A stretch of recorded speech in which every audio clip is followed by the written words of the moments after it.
Bueno, muy buenos días, tardes o noches para todos. En el día de hoy voy a explicar la literatura desde la edad medieval hasta la actualidad. En este proceso vamos a llamarlo literatura universal para agrupar las tres literaturas que podemos encontrar y sus respectivos subgéneros y movimientos. Empezamos con la literatura medieval. La literatura medieval agrupa las producciones artísticas escritas de Europa durante el medievo. Va del siglo V hasta el siglo XVII. En este momento la iglesia predominaba la sociedad. Las características importantes de esta literatura era que se clasifica en la literatura religiosa y la literatura profana. La literatura profana fue una forma de arte utilizada por algunos clérigos para expresar su desacuerdo en algún tema. Abundaban los textos anónimos, sus autores conocidos fueron padres eclesiásticos, monjas o sacerdotes. Presentan una importante marca de la oralidad. El didactismo fue un rasgo importante, que son un conjunto de condiciones apropiadas para la enseñanza. A medida que avanzaban los siglos comenzó a escribirse en lenguas vernáculas. Las lenguas vernáculas son las lenguas modernas, es decir, el inglés, el francés y el español. Los temas más importantes de esta literatura fueron los libros de caballería, el amor cortés, la poesía mística, la hagiografía, los bestiarios y los bestiarios. La hagiografía es una composición biográfica hacia los santos, y los bestiarios es una recopilación o compendio de los animales míticos. Ahora, vamos con un movimiento literario de esta literatura, que es el Renacimiento, que fue durante el siglo XV y XVI. Sus temas principales eran el amor, la mitología y la naturaleza. Obras autoras importantes de ese movimiento eran Macbeth, de William Shakespeare, Don Quijote de la Mancha, de Miguel de Cervantes, y la Divina Comedia, de Dante Alighieri. Ahora vamos con el Barroco, que fue durante el siglo XVII, que se caracterizan por el uso abundante de figuras y recursos literarios. Sus temas principales eran el amor, la mentira y la muerte. Obras y autores importantes eran Fuenteovejuna, de Lope de Vega, El burlador de Sevilla, de Tirso de Molina, y La vida es un sueño, de Pedro Calderón de la Barca. Ahora bien, entramos a la literatura moderna. La literatura moderna abarca las manifestaciones escritas con ciertas características puntuales, del siglo XVII hasta inicios del siglo XX. Empezamos con el neoclasicismo, que fue durante el siglo XVIII, que buscó imitar a la perfección los clásicos de Roma y Grecia. Se caracterizó por el predominio de la razón y por transmitir valores como el orden, la armonía y la belleza. Obras de autores importantes de este movimiento eran Cándido o el optimismo, de Voltaire, El delincuente honrado, de Gaspar Melchor, y Cartas marruecas, de José Cadalso. Vamos con el romanticismo literario. Este movimiento literario se desarrolló a fines del siglo XVIII, teniendo como principal estandarte la libertad del ser en sus distintas facetas de vida. Obras de autores y fundamentales de este movimiento fue Rimas y leyendas de Gustavo Adolfo Bécquer, entre otras más. Dentro del romanticismo literario tenemos varios subgéneros, empezando por el parnasianismo literario, que este movimiento literario nació a principios del siglo XIX y tuvo como premisa principal el arte por el arte. Una obra representante de este subgénero era el Poemas Bárbaros, de Théophile Gautier. Seguimos con el simbolismo literario, que esta corriente literaria se desarrolló entre los siglos XIX y XX y apareció como contraparte del aprendizaje por repetición, a lo cual catalogó el de adoctrinamiento, de cadenas que sujetan al ser. También se puso la objetividad, aludiendo que la realidad general es la suma de percepciones individuales de los seres. Una obra representante de este subgénero es Edipo y la Esfinge, de Gustave Moreau. Vamos con el decadentismo literario, que echó por tierra toda la percepción estética relacionada con el arte por el arte, es decir, va en contra del parnasianismo literario. Mostrando indiferencia ante los falsos moralismos, presentó una producción literaria libre, arraigada en lo individual, en la sensibilidad del ser, en los rincones más oscuros de la mente humana. Es decir, en este momento, el decadentismo literario es lo más turbio, por así decirlo, que tú podías encontrar en la época. Un gran autor de este subgénero literario es Oscar Wilde, y su obra más simbólica hacia el decadentismo fue El fantasma de Canterville. Ahora seguimos con el realismo literario, que presentó una clara oposición a todo lo que representaba la religión y dominio de masas por el medio de dogmas, por considerar las cárceles de la conciencia humana. A esto ya venía más arraigado lo que es la sociedad, lo político y lo cultural. Un ejemplo de obra sería Moby Dick, de Herman Melville. Vamos con el naturalismo literario, que este movimiento es extremista.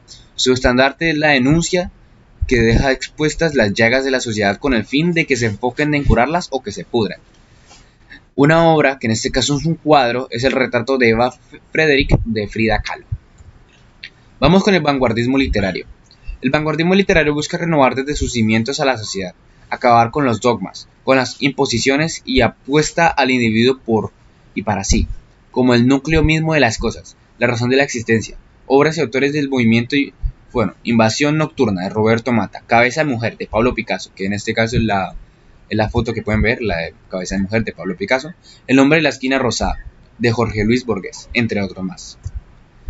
Dentro del vanguardismo tenemos varios subgéneros más. Vamos con el impresionismo literario. En sí, esta corriente literaria no derivó propiamente del vanguardismo, sino que fue una casual del vanguardismo. Dio paso a su consideración. A este ideal se opusieron los vanguardistas, aunque reconocieron haber obtenido de este movimiento la expresividad y riqueza de sus propios discursos. Un autor de una obra literaria podría ser Edouard Manet, de Le Déjeuner sur el Herbe, una obra en francés. Expresionismo literario, que planteaba la vinculación de las letras con el resto de las artes, aludiendo a sonidos, colores y movimientos. Buscaba amalgamar las perspectivas para lograr la mayor manifestación posible, la más fidedigna, con los pensamientos más internos del ser, como sus fobias y sus angustias. Un cuadro muy representativo de este es El Grito, de Edvard Munch. Vamos con el cubismo literario, que es el cubismo literario nacido en el siglo XX, plantea lo imposible, la unión de propuestas antagónicas, la creación de estructuras textuales inverosímiles que hagan al lector cuestionar la realidad. Una obra y un autor es Mujer peinándose, de Alexander Archipenko. Vamos ahora con el ultraísmo literario. El ultraísmo literario tiene como fin la oposición acérrima a las propuestas modernistas. Plantea el uso del verso libre y se vincula directamente con el creacionismo y el dadaísmo, dando al ser la omnipotencia creadora por medio de las letras. Una obra y un autor, El viajero y su sombra, de Eugenio Montes. Vamos con el dadaísmo literario. Nace después de la Primera Guerra Mundial. Su discurso es absurdo e ilógico, teñido de finales inconclusos que dejan en lo incierto al lector. Presenta un marcado uso de sonidos y palabras fuera de orden, que se presume que tienen sentido para quien lo crea, y el significado viene dado por lo que cada quien desee entender. Una obra representante fue Fuente, de Marcel Duchamp. Ahora vamos con el surrealismo literario. El surrealismo literario es derivado del dadaísmo y se fundamenta en los estudios de Sigmund Freud. Por medio de la letra se exponen las intimidades del subconsciente humano y toda la realidad propia de los espacios órdicos. Los espacios órdicos son lugares que inventamos en nuestros sueños. Una obra sería La persistencia de la memoria, de Salvador Dalí. Ahora vamos con el último subgénero, que sería el futurismo literario. El futurismo procura la ruptura con el pasado y la adoración hacia lo innovador. La máquina y todo lo que implique saltos desaforados en realidades en pos de lo avanzado es el centro de atención y de culto. Bueno, una obra sería La carga de los lanceros, de Umberto Bocchini. Ahora vamos con la última fase, que es la literatura contemporánea, que es el periodo que se caracteriza por los avances tecnológicos y los constantes cambios a nivel social, cultural y político, que va del año 1940 hasta la actualidad. Vamos a empezar con la ficción, que es un relato imaginario aunque refleja ciertos aspectos de la vida real y de las emociones humanas. Una obra y autor sería 20.000 leguas bajo el mar, de Julio Verne. Seguimos con la novela gráfica. Es un relato extenso con un argumento complejo y desarrollado.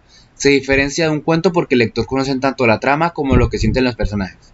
Un autor y una obra representante de este género es Nimona, de Noel Stevenson. Poesía de verso libre. Es una narración de estructura libre en lugar de emplear el verso.